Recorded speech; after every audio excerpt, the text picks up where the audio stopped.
अश्विनी पुन्हा तुम्हा सर्वांचं खूप खूप स्वागत करते माझ्या नवीन दिवसाच्या नवीन ब्लॉगमध्ये।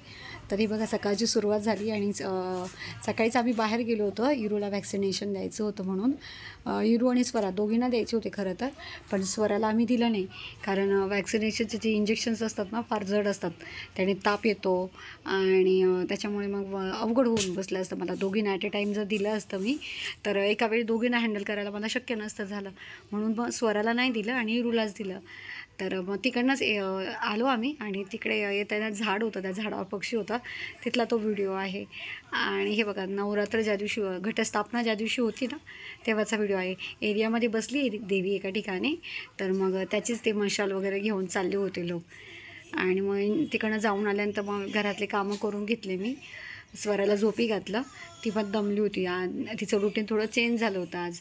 खरं तर लवकर झोपते सकाळी ती, पण मग आज तिकडनं जाऊन येता करता उशीर झाला, मग ती आल्यानंतर झोपली। मग घरातली कामं करून घेतली आणि इरू तर बेडवरच आहे, बेडवरच पडून होती ती। आणि सलग म्हणून मला जमलं पण नाही व्हिडिओ काढणं, शूट करणं आणि पोस्ट करणं, म्हणून 2-3 दिवस मला व्हिडिओ काही टाकायला जमलंच नाही। तर म्हटलं चला मग आपण आता टाकूया। मग असेच छोट्या छोट्या क्लिप्स काढून ठेवल्या होत्या मी, तर म्हटलं आपण एक व्हिडिओ टाकूनच देऊया। मग घरातले सगळे कामं करायचं ठरवलं, आधी कामं करून घेऊ मग जेवण वगैरे म्हटलं बनवेल मी। म्हणजे मीच काय कुठलीही आई असली तर तिला असंच होतं, आपल्या मुलांना थोडं तरी बरं नसलं की तिला तिचा दिवस चांगला नाही जात। तर मलासुद्धा तसंच झालं होतं काहीचं। आणि बघा सगळं झाल्यानंतर ना इरूची आणि माझी दोघांची डेली यूजच्या ज्या चप्पल्स आहे खूप खराब झाले। आता पाऊस पण थांबला, म्हटलं मग ह्या क्लीन करून घेऊ, म्हणून मग मी धुणं धुतल्यानंतर मग म्हटलं त्यांना स्वच्छ धुवून घेऊया। मग बघा दोन व्यवस्थित आम्ही कोरड्या करायला ठेवल्या होत्या आणि धुतल्यानंतर खूपच छान दिसायला लागल्या। तर ते जरा ते बघूनच जरा मग बरं वाटतं की आपलं चप्पल तरी स्वच्छ असायला पाहिजे, करते मी नेहमी। आणि मग दुपारून मग स्वयंपाकाला, सकाळी फक्त नाश्ता करून गेलो होतो आम्ही, मग दुपारून स्वयंपाक केला मग मी।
स्वयंपाकात मी बटाट्याची भाजी आणि स्वराला नीराला ना खिचडी टाकायचं ठरवलं होतं, म्हणून मग मी सर्व चिरून ठेवलं एकत्रच की त्यामध्ये भाजी होऊन जाईल आणि खिचडीसाठी जे काही लागेल ते सुद्धा असं एकत्रच मी कापून घेतलं। आणि त्यानंतर मग खिचडी टाकली आणि बटाट्याची भाजी टाकून दिली होती मग मी। कारण कसं इरूला अजिबात उभं पण राहत नव्हती काय, तर तिला सतत मम्मा मम्मा करत होती। म्हटलं पटकन माझी कामं आवरून तिला वेळ देता येईल, म्हणून मग मी पटपट कामं करून घेतले आणि मग नंतर तिच्याजवळ जाऊन बसले। लहान मुलांचं कसं असतं ना की बरं नसलं की मग आई हवी असते त्यांना जवळ, तसंच इरू 5 वर्षाची झाली पण अजूनही तिला असं वाटतं बरं नसल्यानंतर मम्मीने मला उचलून घ्यायला पाहिजे। अशाच पद्धतीने मी माझी सगळी कामं करून घेतली। मग त्या दुपारून दोघींजवळच बसून घेतलं मग मी बेडवर इरूसोबत, तिला काय हवं काय नको, बस मग असंच गेले माझा दिवस सगळा तो आज त्या दिवसाचा। तर तुम्हाला आज हा व्हिडिओ कसा वाटला मला नक्की सांगा। व्हिडिओ आवडला असेल तर व्हिडिओला लाईक करा आणि चॅनलला सबस्क्राईब करा। भेटू आपण नवीन व्हिडिओमध्ये नवीन टॉपिकसोबत, तोपर्यंत बाय।